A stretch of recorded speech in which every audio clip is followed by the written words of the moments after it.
Hello, how you doing? Time to do another Cinema One's reaction video. This time we are finally tackling the original Star Wars trilogy. Well, at least the first one. We'll get to go to later on, but of course we will start with Episode 4, A New Hope, which kind of weird that we're doing the first movie in the series this late in the game because we've done other Star Wars movies beforehand. I know timeline and all. It's kind of weird how they handled it, but whatever. Yep, here's A New Hope. Yep. Um, I mean, what can I say about this movie that hasn't already been said? It's amazing. It's like without it, we wouldn't have this huge franchise. Without it, we wouldn't have movies the way we have them today. And I mean, the most recent thing I'll say is that when I rewatched this movie for these two videos, I ended up realizing, you know what, I should give this a 10 out of 10. I actually think it deserves a 10 out of 10 now. It was a 9 for me, but now it's a 10. So I'm hoping the same thing will happen to Return of the Jedi when I get to that one. I'm thinking it'll probably be. So yep, really excited to see Lee's take on it. Gonna be mostly positive one because this is a pretty dang positively acclaimed movie and all. It's the only movie to get a bunch of nominees. He's like Best Picture, Best Supporting Actor, and stuff. So yep, let's get this over with. Whoa, whoa, hold on. Gotta not forgetting it this time. Yep, there you go. Cool. I usually have it right. 41. There you go. Anyway, here we go. Everything great about Star Wars Episode 4 A New Hope, but technically the first movie that ever came out. You've got to give a win to the creation of an iconic, world-changing line. Yeah. Right? Such a simple yet complex idea, especially given the advanced technology a long time ago. I mean, yeah, no notes. Possibly the most recognizable film theme of all time. John Williams, sir, you are the master. And the text crawl is one of the best ways to dump exposition clearly and concisely. Also, attention to detail will come up a lot, and the text crawl is no exception. The letters were individually cut out and the camera was slowly moved over the huge text. That's really cool. Back when computers couldn't do that. Yeah. Also, thanks Rogue One crew for them. Yep, Rogue One. That's make Rogue One. That's pretty insane that they got it from an opening crawl, but you know. And what an opening shot. Heck yes! Parried homage for the next couple centuries at least.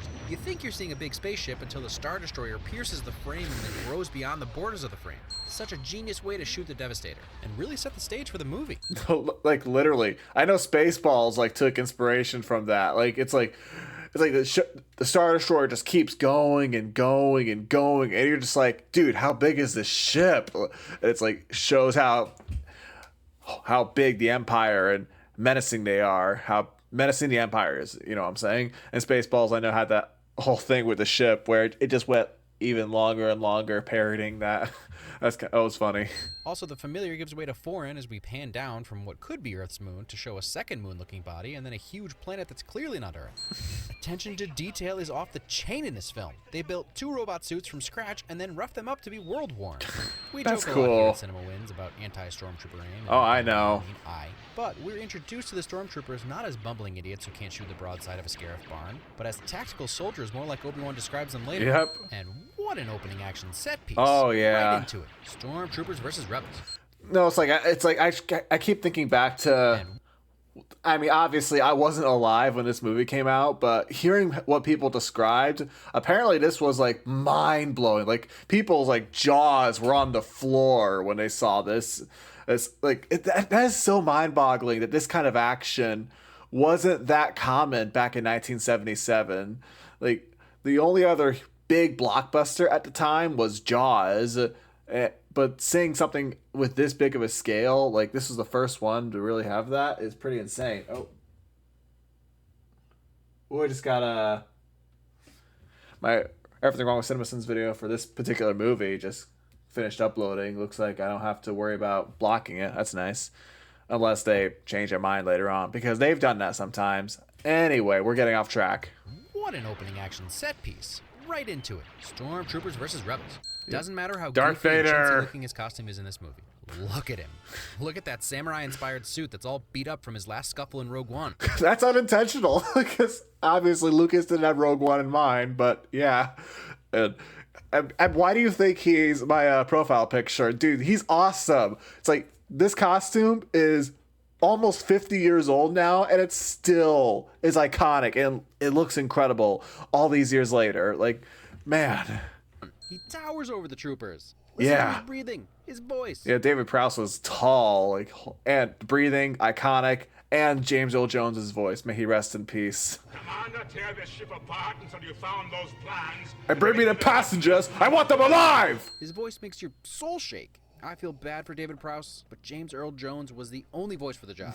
Also, Darth Vader is a beast. He lets us know who he is by picking a full-grown Captain Antilles up with one hand, choking him, and tossing him aside like a ragdoll. Yeah. There's another one. Hold your fire. There's no life forms. A plot device to be sure, but any type of weapon has an energy cost. So why would you just randomly shoot an escape pod?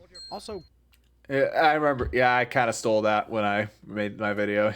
kill ratios apparently played a part in Imperial promotion, so blowing up an unmanned pod would have counted against them? Several transmissions were beamed to the ship by rebel spies. I almost had him. I was this close. You should have seen me in that hallway. Literally. You're talking about. I'm a member of the Imperial Senate on a diplomatic mission to Alderaan. Kind of weird after Rogue One with that. Like, Leia says that, but it's like Vader literally saw you fly off. Like it's like Vader should have been like, dude, I literally saw you fly away. Like you were literally there at the Battle of Scarif. I saw you. Why are you trying to say you were on a diplomatic mission and all? Like dude. I don't know. It's not like a continuity error or anything. It's not like, I'm not saying that's a knock against Rogue One. It's just a little funny that Leia tried that. Princess Leia. She was a real rebel. No hint that she's lying regardless of what Vader thinks he knows. Rest in peace, Carrie Fisher. Oh yeah. You'll be malfunctioning within a day, you nearsighted scrap pile. Gotta love Kick a little him. robot bickering.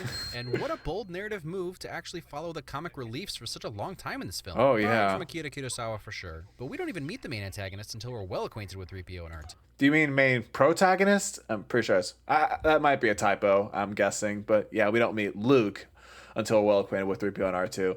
But yeah, I remember hearing Lucas talk about that. Like 3PO and R2 are our point of view characters that they're the audience surrogate, and then Luke kind of takes over for a bit. But yeah, it's pretty cool.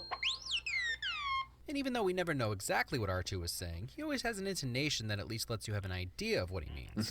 One thing Star Wars is never lacking in are inventive The creatures and Jawas. alien races. Yep. While Jawas are jerks to R2 units, they have a backstory that you can pick up really quickly just by watching them, even without ever understanding a word they say. Yep. In just a few What minutes, did we he- establish they collect robots and pedal them around in their huge transport. Especially- understanding does that a say word they especially- say. In just a few minutes, we establish they collect robots and pedal Especially Wally robots. Yeah, there's the inspiration for Wally, I guess. them around in their huge transport, which is an amazingly detailed miniature. The Gonk droid. The various and distinct sounds They are absolute beasts in Lego Star Wars. If you like turn on Super Gonk. the robots Yes, I'm Gen Z. If you can't tell. make are impressively diverse. Oh yeah. Okay, I'm torn on this one. All right, special edition time. All right, so this is complicated for me because I mean I've grown up watching the special editions, and I have seen the theatrical cuts, the original versions, one time because my dad owns some DVDs that actually do have the original cuts. So yes, there are plenty of changes that they make, especially with this one, adding a bunch of CGI in there. So it's hard for me. So like a lot of people, OG people who grew up with those are mad at this and all because of all the changes. And I get it. Like it's annoying. We don't have the original cuts. It's really difficult to find them, but we have the special editions now. They're the versions I've seen for the longest time. Some of the changes, I'm like, yeah, I understand what you're going with. I like a lot how Lucas expands the world and the galaxy in a lot of ways. Like this, like the way, like showing more of those dewbacks, I think they're called. You might have to correct me if I'm wrong. But there are definitely some changes where I'm like, I think the theatrical cut did it better, but oh well. I interrupted you, Lee. I'm sorry. I'm mad because the theatrical versions of these films only exist in standard definition at this point. We may never get HD theatrical cuts. Right, So yeah. Get that thing out of there. However, I will say they paid due attention to detail and had the tail pushing sand around. Clearly, the way the feet move is meant to disperse weight so it wouldn't leave huge footprints. Yep. And in the far-off shots, it does add a further alien feel to this universe, which so far has just been in a ship and on a desert. I still have a hard time telling my brain these are miniatures. Yeah. The detail and composition of the shots is amazing. It's Gotta amazing. give the Jawas some salesmanship points. They must roll that spider arm droid out at every showing, but no one ever takes it.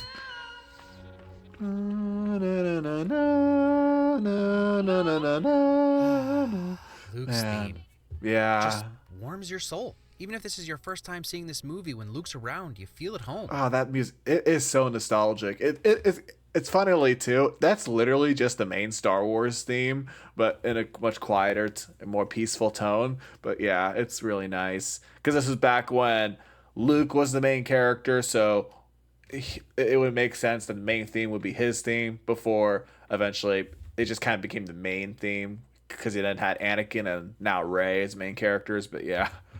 Can you speak Bocce? Of course I can, sir. It's like a second language to me. I'm as Yeah, all right, fluent in- shut up. I'll take it. Shutting up, sir. Politeness, patience, expeditiousness. Sure. Very pleased with that one, sir. He really is in first-class condition. I've worked with him before. Chill. Helping out a friend. Love Luke's response, like, you made the sale, dude. Chill, just chill. Wouldn't that Yeah, hot like 3PO. Stop talking. let you shame later on about blasting womp rats in your T-16, be surprised at the size of your T-16.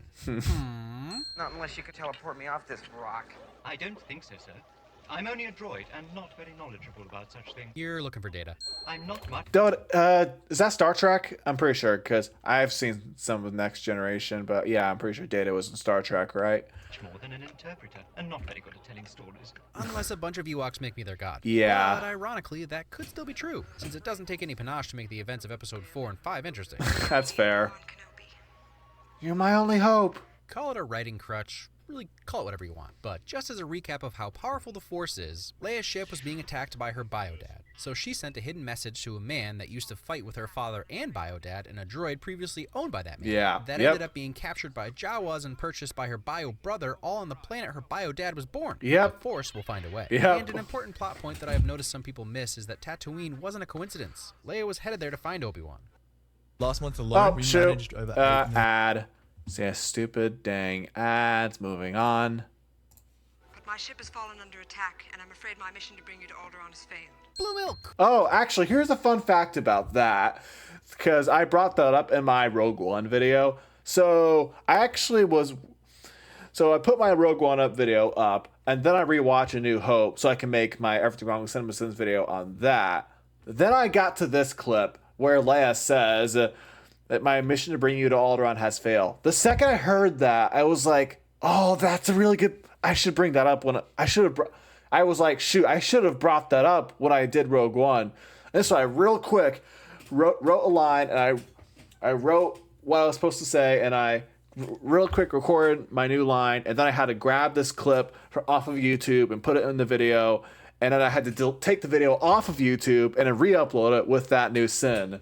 So that, it was just kind of fun, like, because then I realized, oh yeah, because Jeremy, and when he did Rogue One, he was like, I thought Princess Leia was going to Alderaan, and then just dropped R2 off to see Obi-Wan as a backup plan.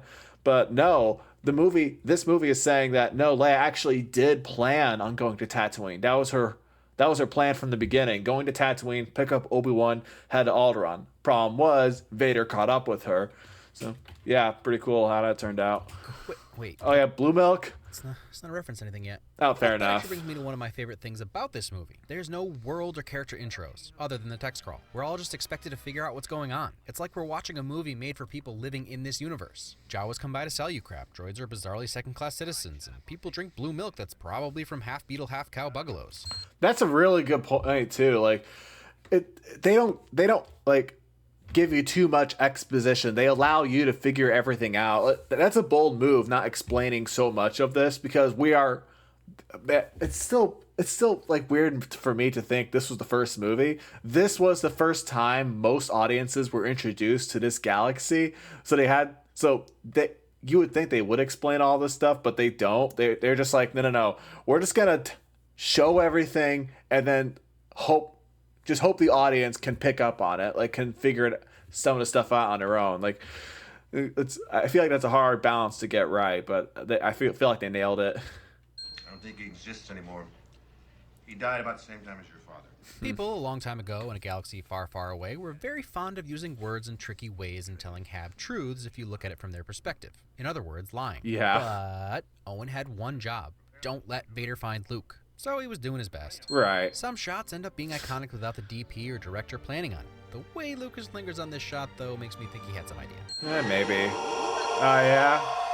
There's that. Yep. Really leading into that crazy old wizard tag there, Ben. I know that was one of the special edition changes. I know that, like, Obi-Wan had a different yell in the previous versions, so this definitely was the craziest one. Definitely, yeah, crazy old wizard. Yeah, kind of like where did he learn to do that? I'm really curious. Huh? He claims to be the property of an Obi-Wan Kenobi. Obi-Wan Kenobi. Obi-Wan. name That's I've not not heard in a long time. Ooh, you take it for granted now, but the mystery. Ooh-wee, the anticipation. Throughout this movie, we're given hints at the long and storied history of these characters. I can remember the feeling of wanting to be a part of it so badly. We know him. Well, of course I know him. He's me. I mean, even if it only lasts 12 seconds. Well, then the droid does belong to you. I seem to remember owning a droid. Did anyone ever really own their droids? R2 was just his co-pilot, so this could be another half-truth. Also, he's old with one foot in the Force. That's fair. You go on, Master Luke. There's no sense in you risking yourself on my account. I'm done. Done for. Dramatized selflessness. Also, 3PO gets that bump on the head that wasn't there before from the Sand People, and it's there the rest of the film, even after he's all shined up in the end. Oh, it took me a second. Oh, yeah, I found the bump. It's kind of hard to see with that lighting, but I see it. So, continuity. You fought in the Clone Wars? And along with the you-know-this-world feeling, there's only the slightest bit of fish out of water played by Luke. Father's Lightsaber. Generosity. Just about the best generosity win I've ever given out. Yeah. Father died. Generosity. Yep. Just about Okay. Yeah, very first lightsaber we ever saw on screen. If only they could have done that effect better, because actually, the best the way that was cut made it look like the blade just kind of popped out instead of, the slowly the way it comes out. Instead, it just kind of pops out. I don't know. It's always bothered me. It's a little weird how they did that. And this is the very first time we ever saw a lightsaber, technically, but it's fine. generosity win I've ever given out. How did my father die? A young Jedi named Darth Vader. He betrayed and murdered Your father. It's easy for us cynical, critical, realist people to assume that Lucas wrote this one script and, while he may have wanted sequels, had nothing in mind. He reportedly told Mark, Well, I'm pretty sure Lucas said that he wrote one script and then split it into 3 parts, and then he just this was the first part, and he just kind of hoped he would be able to do the other 2 parts later on. But yeah, I don't think he didn't know that Vader was Luke's father. I don't think he knew. Mark Hamill he'd be in multiple trilogies. Why couldn't he have known? I choose to believe he did, and knew exactly who Vader was. Vader, Vater, father. That's probably a coincidence. Although I actually did see something about that. I can't remember the exact. I remember seeing a comment about that. Let me try and look it up. Like Matidia, you're probably watching this. I remember you said something about this, and then somebody responded to you, like saying, "Vader doesn't just mean father. It means something else." I can't remember what it was. Just have to. Yeah, it's kind of weird too because my profile is Captain Vader. Yeah, it's. Where is it? Oh, here it is. This guy said, it wasn't chosen for being the Dutch word for father. The Vader being Luke's father thing came into the script in the second or third rewrite. If you put in front of Vader and Sidious, you get Invader and Insidious. So yeah, that's another one. Vader could be short for Invader. So, yeah. I know there are people who don't believe Lucas had planned the Empire twist from the beginning, but this is all accurate, and the prequels confirm it. Anakin did betray himself in becoming Vader. Right. From a certain point of view. Involved? I've got work to do. Luke, it's like there's a call to adventure, man. Get it together. It's not like anything could possibly push your hand. Oh. Yikes. Yeesh.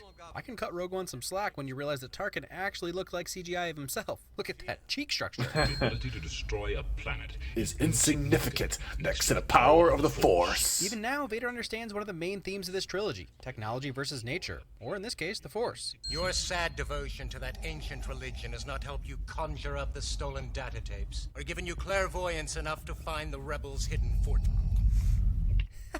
There is magic in the the SWU. Yeah. Seriously, this is the first real confirmation that it's not just future tech and the Force isn't just parlor tricks. The Force is real. I find your lack of faith Disturbing. Badass bad guy. Yep. Only Imperial stormtroopers are so precise. When they want to be. So you gotta add that caveat. They're precise when they're not ordered to be imprecise. Yeah, sure. PG means something totally different. Oh yeah, this was back when PG wasn't just for like kids movies. Like when it seems like every kids movie nowadays is rated PG, but back in the 70s, it was much more like actually like no, be cautious with your kids. You know, like Jaws was rated PG, and I feel like nowadays that movie would be rated R. But yeah, man, I miss that. It's like I say I missed that, but I wasn't even alive back then. But I wish it was more like that nowadays, I guess. Now, only Guardians our main protagonist ever knew burned to a visceral, mangled skeleton. Yeah. But Williams isn't going to let an opportunity for some thematic resolve through music go by. Right? Lucas had to know. Connecting these two twins by them both going through turmoil at the same time? That's just a coincidence. Oh, these aren't the droids you're looking for. These aren't the droids we're looking for. Lines of dialogue can't just be wins because they become iconic in the last 4 decades, whether they inspired a Sonoio song or not. They have to actually have significance or inspire something. Okay. Which is why Obi-Wan, being an awesome mind-controlling wizard, is freaking amazing. And our second proof of the Force's power. And don't tell me it's just influence. He makes that dude parrot him. Literally. His business. He can go about his business. Can have a strong influence on the weak-minded. Which makes that line modesty. Ignoring all the CGI, the blending of practical sets and matte paintings. For some reason, yeah, actually, yeah, he mentioned that CGI. That creature right there, I've noticed in the special edition, like in the original cut, that isn't there, but in the special edition, they just kind of copy paste that same creature multiple times when they're going through Mos Eisley. Like, what was that about? Like Lucas was obsessed with that exact creature. I don't remember what it's called, but yeah. Is phenomenal. Attention to detail everywhere you look. Yeah, like there it is in the or I guess it's just continuity, but Blend yeah, practical set, like which makes that line modesty. like they're just kind of there's two in the background, and there's that one where Jawa falls off and like stuff like I don't know why they just kind of copy paste that same creature over and over again, but yeah. Detail everywhere you look. This place can be a little rough. Okay, sorry. I was saying all that, but I was missing Lee's point. Yes, ignoring the CGI, the practical sets, and the matte paintings, and it all looks really good. Yep. Like there's still some old school filmmaking in here. Like the fact that they built all of this is really impressive. Seriously, the actual devil. Attention to detail everywhere you look. This place can be a little rough. Seriously, the actual devil hangs out Yeah, there's the inspiration for Berg and the Mandalorian. there. Did 3PO just waddle up like a Muppet? Did you see that? Another amazing scene, obviously filled with creatures built from scratch and costumes that make Luke stick out, and we feel how uncomfortable and on edge he is. Yep. Seeing things he's clearly never seen before, hearing sounds and languages he's never heard before. And it makes sense as an intergalactic truck stop. He doesn't like you. I'm sorry. I don't like you either. Honesty. She's savage, Obi-Wan. And quick comeuppance. Very savage. That's the first arm ever cut off in a Star Wars movie. And Figure and Dan and the modal nodes keep on playing. Come on, you didn't know the name of the Cantina band? I Okay, didn't. wipe. Han Solo. Gosh darn right you are. Yep. Never heard of Harrison Ford. This is the movie that made him popular. the Millennium Falcon. Should I have? This is a ship that made the Kessel Run in less than 12 parsecs. Yeah, I noticed if my son Sorry, didn't... another ad. I keep getting the same one over and over again. I wonder if I'm more interested in perpetuating the joke I started in Attack of the Clones or doing the mental gymnastics that everyone does to retroactively make Lucas's sciencey sounding mumbo-jumbo mix-up make sense. I haven't decided yet. All right, let's keep in mind, this video did come out before Solo, so before we actually saw the Kessel Run in less than 12 parsecs, so let's just keep that in mind. Okay, I've decided. Here's the thing. That line is a win for me no matter how you spin it. If Lucas is telling the truth, yes, Han is actually boasting about his ship's navigation skills rather than speed, though later to claim She'll make 0.5 past light speed. seems a little paradoxical if speed isn't what matters. But sure, both can matter. The second I like that view. That I think I remember hearing. I read that Lucas apparently said that in the DVD commentary, that's what he meant when he said that he was talking about the navigational computer. Which who knows if he actually meant that when he wrote Parsec, or if he actually like heard, oh wait, that's Parsec is actually distance, not time, and so he just kind of came up with the navigation thing after the fact. I think it's the latter. He just came up with it after the fact, but I think it works, even if Solo comes in and it's like, well, the navigation actually came from L3, not the Falcon, but whatever. In a way, it's a win, as if it was just a little typo in the script and late 70s Lucas couldn't Google parsec and he thought it was a unit of time. That's honestly charming to me. Third, and what I mean, sure. choose to believe, though Lucas's adamant claim that he meant what he said sort of refutes this, but come on, who can remember what you were actually thinking decades earlier? I choose to believe Han was testing Luke and Ben to see if he could swindle them. If they don't call him out, he knows he can. If they do, he can use the explanation Lucas came up with about the nav computers. I guess so, sure. I don't know about that one, but sure. Poor Greedo. If only he could have gotten that shot off. Oh, boy. Glad Han shot first, and there's literally nothing to argue about. Really solidifies Han as a character, as a guy willing to do whatever it takes to get by, including murder a guy in a crowded bar, and make it out alive, which totally pays off later. Oh boy. Oh boy. And there's Hold literally on. nothing to argue about. Really solidifies Han as a character, as a guy willing to do whatever. Yeah. Oh boy. Here we go. Oh, the whole Han shot first thing. Oh boy. What are my thoughts on this? I'm kind of neutral on this, to be honest. I don't really mind it. I do like the original cut, the way they say that Han starts off as a cold-blooded killer and then goes on to become a nicer person later on. I get that. So I get that in the original cut. At the same time, though, I've read what Lucas's what his rationale was for this, with Greedo shooting first. Lucas was saying he wanted to portray Han more as a hero in this moment, which, sure, okay, fine. He was the creator of Star Wars, so obviously he has the right to change things if he wants to. He can change his mind. It's fine. And I'm not. It's like I don't want to argue with him because he created this character. I don't really have the right to argue with him, you know.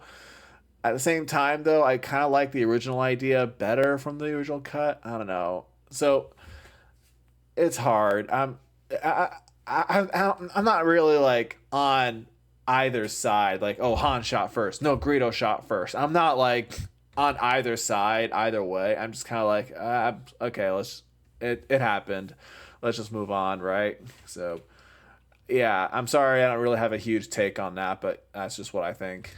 Moving on. Later. Ever since the XP-38 came out, they just aren't in demand. At first, I thought this is what those two stormtroopers were talking about in Rogue One, but that was the V-tier BT-15. Either way, Luke, you get a win for selling your most valuable possession to follow an old kook on a Force learning mission. Yep. Continuing things I'm thankful for, I'm so glad no one ruined the character suspense of a guy we learned to fear and won't meet until the final film in the trilogy. Super glad any scenes containing said character were left on the cutting room floor. Yeah, the whole Jabba thing. I mean, my biggest problem with this scene isn't that we see Jabba. It's that the exposition, like Han and Jabba, like what Han is getting in trouble for and why he needs the money. The exposition is literally the exact same. Like the dialogue between Han and Greedo and Han and Jabba is the exact same dialogue. And it's like, it's literally repeating information we already know. So that's more like, I don't mind seeing Jabba here. I don't like that they just tell us stuff we already know. Yeah, that's just what I think. And the CG looks I also don't like the way Han like steps on his tail. Like, kind of makes Jabba look weaker. Like, Jabba, you're a wonderful human being. Okay, that's the one positive thing that came out of this. Han can turn anything around. Yeah, I thought that was funny. Oh, and Okay, that's the one positive thing that came out of this. Han can turn anything around. Boba Fett, yep. I mean, I guess that's another. Technically, he was first introduced in Holiday Special and then Episode 5. But then Lucas was like, all right, put Boba Fett in this scene now. Sure, that's the first time we get to see him in this canon. So, yeah. The Millennium Falcon in its prime. Yep. Ish. Yes, sir. I recognized your foul stench when I was brought on board. All right, you've noticed that Leia has a pseudo-British accent when talking to Tarkin, right? Yeah. I'm sure it was something simple. Carrie Fisher once said if you can say the foul stench line in an American accent, she'd pay you. I'd recognize a foul stench when I was brought on board. Like, no, it's like I said it because that's how I've always heard it in that British accent, but that's funny. But as a spy, still pretending to be an ambassador on a diplomatic mission, of course she's going to try to fit in. So it makes sense that once her cover and planet are blown, she drops the accent. Right. Nice, Lucas. Personally, Perth, Vars, Rattern, or Jupiter would have been my choices. Jokes aside, when you consider we have countries named Romania and Albania, Afghanistan and Pakistan, Switzerland and Ireland, so on and so forth, I give him credit for a galactic theme. Fair. Gotta say, blowing up a peaceful planet is a good way to get you to not have any conflicted feelings about Tarkin, Vader, and the Empire in general. Yeah. No, it's like I've seen so many. I haven't seen them, but I've seen like so many like video thumbnails and titles like, "Oh, the Empire is right," or they were in the right and all. Yeah. How about try arguing blowing up a planet, killing millions of people? Hard to argue to say that's good at all. Like, I'm just saying that's pretty. I feel like it shouldn't have to be said, but that was bad, but apparently it needs to be said. I don't know why we're talking about this, but people on the internet are weird. Droid don't pull people's arms out of their sockets when they lose. It's like the best hustle ever. Chewie's just a big softie, but he's big. So rather than trying to win at anything, just have Han tell his opponents to throw the game. You don't believe in the Force, do you? Spoken like a true teenager. Immediately taking ownership over something an old guy told you about like yesterday. Look, Literally, though. good against remotes is one thing. Good against the living? That's something else. Has anyone more charismatic yet cocky ever lived? No. The sound design, it's phenomenal, and almost everything was recorded live from whatever Ben Burtt could find rather than created by synthesizers. That's cool. Very bad feeling about this. The very first time that line is ever said. No feelings were harmed in the making of this scene. And the scale of the Death Star is off the charts, almost as big as a moon. That's no moon. I said almost. Who's the more foolish? The fool that follows. Eloquence. TK421, do you copy? Resourcefulness. Listen, if you were to rescue her, the reward would be... What? Well, more wealth than you can imagine. You'll get it.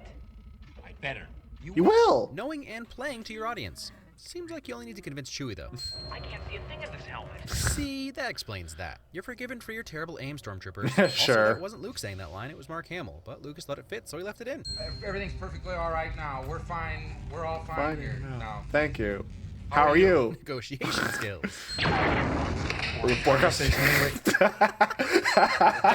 It still makes me laugh. They are extinct. Their fire has gone out of the universe. You, my friend, are all that's left of their religion. I love that the Emperor is clearly still keeping his Sith identity a secret. Not even high-ranking officials within the Empire have a clue. Okay. I know that's a little petty, but that's part of the reason why I don't want to consider the Kenobi show canon. Because if we want to say the Obi-Wan Kenobi show happened, we have to consider that Vader and Obi-Wan have canonically fought in between episodes 3 and 4. So now the Empire just straight up knows Obi-Wan is alive. So Tarkin then should know that, right? He should know that Kenobi is alive. But the fact that he doesn't hear is like, yeah, like surely he would have at least heard that Kenobi, like the master of Anakin Skywalker, one of the best Jedi during the Clone Wars, is still alive, you know? But whatever.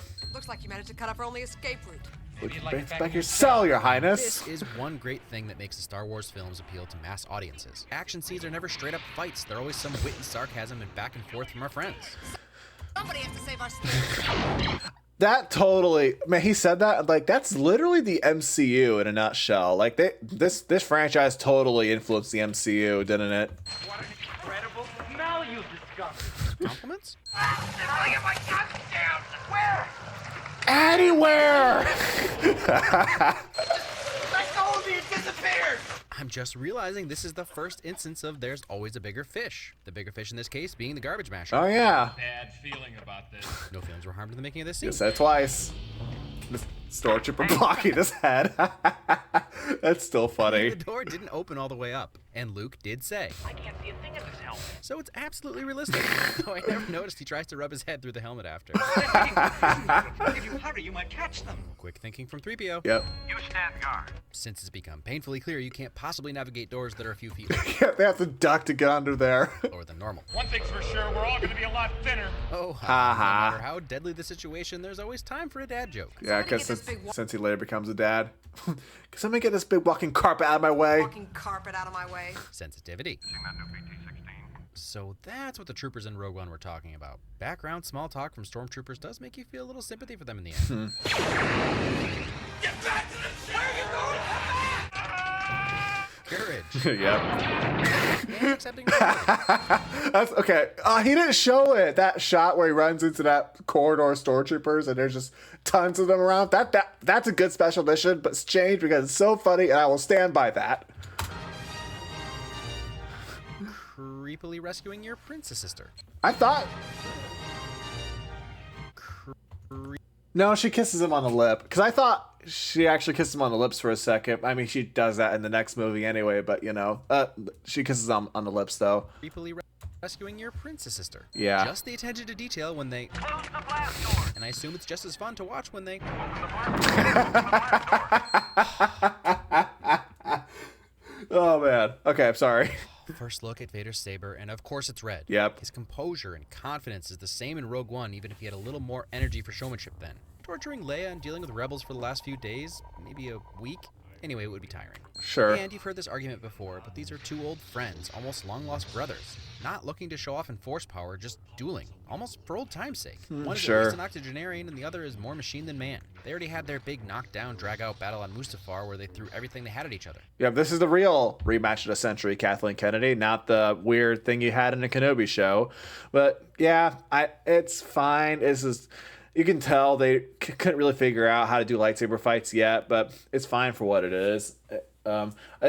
I think it's saved by the ending with Obi-Wan sacrificing himself. Also, have you seen that SC38 video where they straight up a video on YouTube where they remake this scene but with more prequel like action? Because that was really sick. Like, it's crazy how fans can sometimes make better content than Disney. This duel is more about taunting each other, and I really think Obi-Wan is just trying to distract Vader long enough to allow Vader's two children to escape unnoticed. I mean, yeah. Sort of interesting that Obi-Wan is demonstrating Star Wars universe immortality by becoming one with the Force. That Sidious said only the dark side knew. Thus, Vader's disbelief. Yep. How ironic. Or ironic, yeah. Also, self-sacrifice, since letting Vader win-ish would be the only way to make sure Luke left him behind. Something I love about this dogfight. What are space battles called? Anyway, I love that each person, droid, Wookiee on the ship takes on a role. Han and Luke man the guns, Chewie flies, R2 puts out fires much like he did in the prequels, Leia is calling out shots and problems, and even 3PO is offering everyone some comic relief. Sure. And they all work together to get it done. Yep. For sure the Hermine beacon I got it. Great kid. Don't get cocky. is secure aboard their ship. They let us go. It's the only explanation for the ease of our escape. Easy, you call that easy? They're tracking us. No, Ah, that will this not ship. stop anti-stormtrooper aim from being a win, but it is a great explanation as to why the stormtrooper accuracy drops when the three amigos are escaping. Yeah. Finding the rebel home base would be far more important than blasting these fools. What do you think? Do you think a princess It's is like gonna die her. like me? No. Honesty. It's like I try to stop myself from laughing so much, you know. Target area is only 2 meters wide. It's a small thermal exhaust port. So everyone knows that the Empire gets some flack for having a thermal exhaust port, which we all know is necessary for a thermal reactor. And 2 meters is really small and would be nearly impossible based on everyone's reactions, swamp rats or not. Right. So while I really like Rogue One's explanation and I'm happy to have been told the story, I never saw it as a plot hole. It would be safe for a space station to assume no one-man fighter would ever get close enough to fire into the exhaust port. Right. And even then, he needed to use the Force to accomplish what the computers couldn't. Right, yeah. I mean, I don't remember exactly what I thought about this thing before Rogue One came out, but I don't remember really having that big of an issue with it because it was extremely difficult for him to destroy it. Like taking Rogue One out and assuming the Empire knew about this weakness. Yeah, I don't think they would have thought the Rebels would have figured out a way to get in there. Like, I mean, they had no idea Luke was strong with the Force too. So, yeah. And fun fact, you all probably thought the trench run took place right here, right? X-Wings even kind of fly towards it in the beginning. Well, you must have been paying as much attention and been as awake as this pilot, because it clearly is nowhere near the equator of the Death Star. Not to mention, this is what the equator trench looks like. It's humongous. Oh yeah. All your stories when we get back, It's all right? big. Like old times, Luke. They'll never stop us. And Lucas's version of redshirting suckers was born. The assault on the Death Star is another great showcase of Lucas using all his tricks, practical explosions, and it's not without stakes and casualties. And while it would be shredded today, the trench assault run transition from matte painting to miniature is pretty fantastic. Yeah, that transition. Oh man, that was seamless. And obviously you gotta get Vader off the Death Star and into the final action sequence, but this is also a hint to him actually being Luke's father, like Ben says. He was the best star pilot in the galaxy. Slaughtering these 5 like noobs. Yep.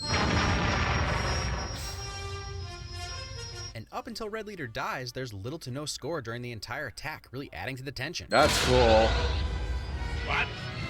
Han Solo to the rescue! Oh, that gasp. Trooper aim. And what an important moment for Luke that really sets him on the path to the Force and becoming a Jedi. Yep. He literally saves the day and becomes the hero by listening to Ben and using the Force. Yep. Oh man. So, yup. Hardcore yup. Yeah, add as much wins as you can, because oh man, this movie's almost 50 years old, but this climax is still so tense. Like the tension in there is so good. Like the way that you're on the edge of your seat, like waiting, like, oh no, come on, and then he finally destroys it, and a gasp Luke lets out. Basically the same, like you feel that too, like, oh, they made it, and then you see the Death Star blow up, like audience applause break, like, oh man. Who's Carrie? But it's one of those little things that adds to the charm of this movie. Look, I'll button my shirt, but the vest stays. I know. Hashtag where's Chewie's medal. Yeah. I mean, he gets it in Rise of Skywalker, if that makes you happy. The one that saved the day, Chewie just flew him there. Also, don't you know Wookiees hate medals? And R2's medal is on the inside, with all the parts they fix. Right. Lord is being allowed to live. Fair. I could never cover everything I think and feel about this film, so here's what I think is important. Star Wars is a hero's journey. Yep. Scratch that. Star Wars is the hero's journey. An adventure film like no other. It's a long time ago in a galaxy far, far away, but it's clearly futuristic to us. Very Space much. travel? Laser swords? Members of different evolved species all getting along? What makes Star Wars so different, and I think what initially turned a lot of people off about the prequels, is that A New Hope presents a lived-in, realistic, dirty, grimy, malfunctioning universe. That's I understand true. the reasons for the prequels being shiny and new, but we'd already seen that in the rest of sci-fi. This is what made Star Wars unique. Most people probably don't need to be told why this film is great. Right. Some of you younglings have avoided these movies because they're old-looking and boring, and the acting is a little weird. What are you talking about? Maybe even a little campy. No one to stop us this time. But I want. I mean, I'm from Gen Z, and I still really enjoy this movie. Just I'm a youngling, I guess, in a sense, and I still like it. So, I mean, he does say some of you younglings, but yeah, it's kind of. I mean, I guess you could say it's still definitely a little slow, which I feel like a lot of old movies were slow, but it doesn't feel like it's not like as bad as some people might say. Want you to know it's worth it. Watch them. Yes. Even if you just watched this video and haven't seen the movies, watch them. Yes, Travis, you have to watch them. There are laws against turning 40 and not having seen the original Star Wars. There's still time. He's never gonna watch them now. Who's Travis? I've given Lucas a mildly hard time about the additions, but I understand the feeling that your final product released to the public wasn't up to the standards you'd set for yourself, or your vision at the time. That's why no one will ever see the first 3 videos I created. Well, ever again. And some... Yeah, I mean, that's what I feel with a lot of my videos, where I'm like, I could have done that better, or I could have tweaked that, but... so I understand Lucas's feelings as well, but yeah. Some of the updates were great. Enhanced Some of them sound, were. corrected exposures, and color saturations show the beauty of the world he created in a new and sharper way. This scene makes a whole lot more sense. Oh, there he Stormtroopers goes. Realizing they do indeed outnumber Han, but actually have Yeah, thank you for adding a win for that. a hangar full of troopers. But even in 1977, Lucas was ahead of the game. The decisions he made that we take for granted now that were laughed at by the likes of Brian De Palma, like a solid gold, prim and proper yet roughed up robot in a wisecracking trash can that never speaks any English at all, or these helmets, or that he created laser swords. I don't think he did, but fair. Regardless of your opinions of the future, Lucas deserves our praise for this film. I know we didn't make it alone. We have Steven Spielberg and a bunch of other people to thank, especially the directors of the rest of the trilogy. Of course, yeah. Like Lucas doesn't deserve all the credit, but I would say he deserves the majority of it, because we really wouldn't have these movies without him. But what we see here and everything that came after is thanks to George Lucas's vision. And I do believe his vision was vast. He claims the original draft was 200 pages long, so he focused in on the first act to turn it into A New Hope. Yeah, I mentioned that earlier.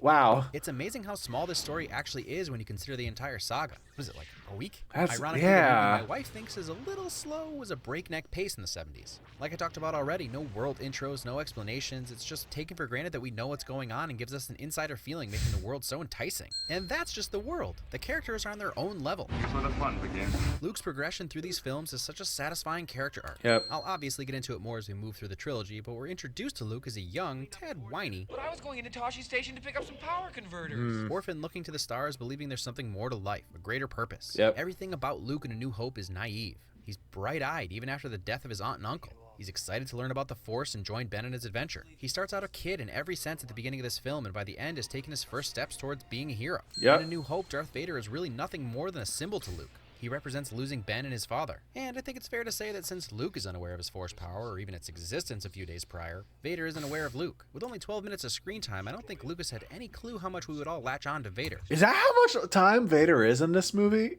That is insane. Only 12 minutes in this one? Because it feels like he has a lot more. Man, it definitely saved, like, made up for that in the next two movies, but yeah. He was unique, scary, and man was he huge. There are quite a few themes, but talking about the main characters leads me to my favorite theme. I'm Luke Skywalker. I'm here to rescue you. The message that different types of people can come together for a common goal. The farmer, the princess, and the criminal. I know, we're supposed to call him a scoundrel, a rogue. But he's also a murderous outlaw, whom we all love. Yeah. Also the wizard, the carpet, the dandy, and the real hero. Real Well, hero. that's what makes Han's return to save the day in the end such a great payoff. He makes it clear throughout the film that he's all about that paper. What's the reward if you ain't around to use I don't know. I can imagine quite a bit. 17,000. Those guys must really be desperate. By returning, he reveals that deep down he cares about more, and as Leia awkwardly puts it, Hey, I knew that was more to you than money. and so yeah. we fall in love with all the characters quickly. Very Another much. important motif is the use of color. Red versus blue, Imperial officers in dark colors, Luke and Leia in light. Han is caught somewhere in the middle wearing both light and dark colors. Oh, that's really cool. My favorite is the fake white of the stormtroopers that's just covering up the blackness underneath, much like the Emperor in the prequel trilogy. Still Oh. pretending to be the good guys. What And they're makes definitely this film not. great is the saga it started. The sheer number of people, myself included, that watch this film over and over is a testament to its longevity. Yeah, again, this movie is almost 50 years old, and we are still talking about it. That is insane. Empire might go down as the best, but this is where it all started. Very much. Since a teaser frame for next week seems superfluous, let's take a vote on what surprisingly Christmas movie I should do in a few weeks. It doesn't mean I won't get to them all eventually, and also not necessarily one per year, but just for this holiday season. 166. Execute 166. What is... I'm not curious what that would be. No one ever gets my sarcasm. Luke. May the Force be with you. Be with you. Okay, that was my reaction to Cinema Wins' Star Wars Episode 4 A New Hope video. Not much else to say. I don't think I ever really have that much else to say when I'm finished these videos, but really good. Really like the way he talks about it, and gives credit where it's due and all. So, that is 1 down, 2 to go for the original trilogy. So, really excited to get to Empire, of course. Not my favorite, but definitely a second favorite, if you could probably not figure that. I'm rambling at this point, so we'll just stop right now. That'll be all. Peace.